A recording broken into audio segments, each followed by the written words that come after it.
Mechanism Monday, let it go. As a writer, A&R, co-host, consultant, and a creative, my career has shown me that collaboration is key.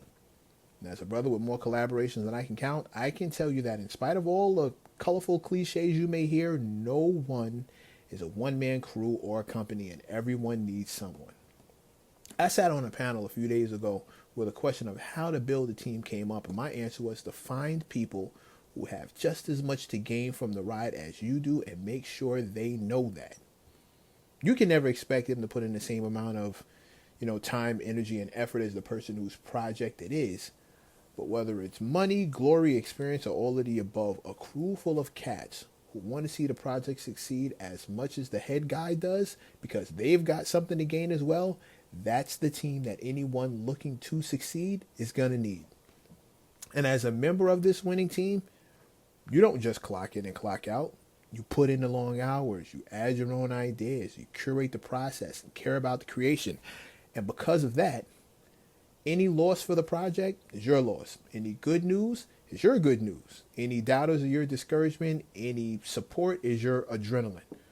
When one of you win, all of you win. So you don't mind going as hard as you can for as long as you can for the greater good, because somewhere along the line, your professional investment became a personal one. This leads to your emotional attachment to a project becoming just as big as your professional attachment to the project. Whether it's a show, an album, a beat, a column, a song lyric, a movie script, you're treating this thing like your own. And that's where a lot of us fuck up. Because sooner or later, you're going to get the news that this thing of ours is really this thing of theirs.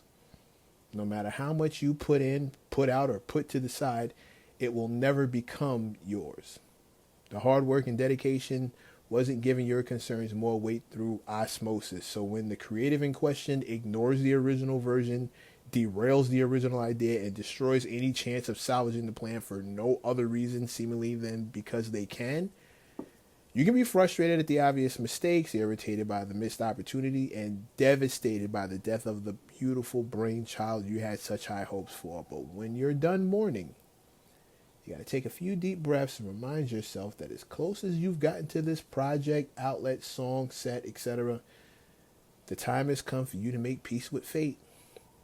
You can reason with the owner, try to create clarity, attempt to point out the problems, but in the end, you got to accept that the thing that makes you a great member of the team is the same thing that's going to make this loss so infuriating.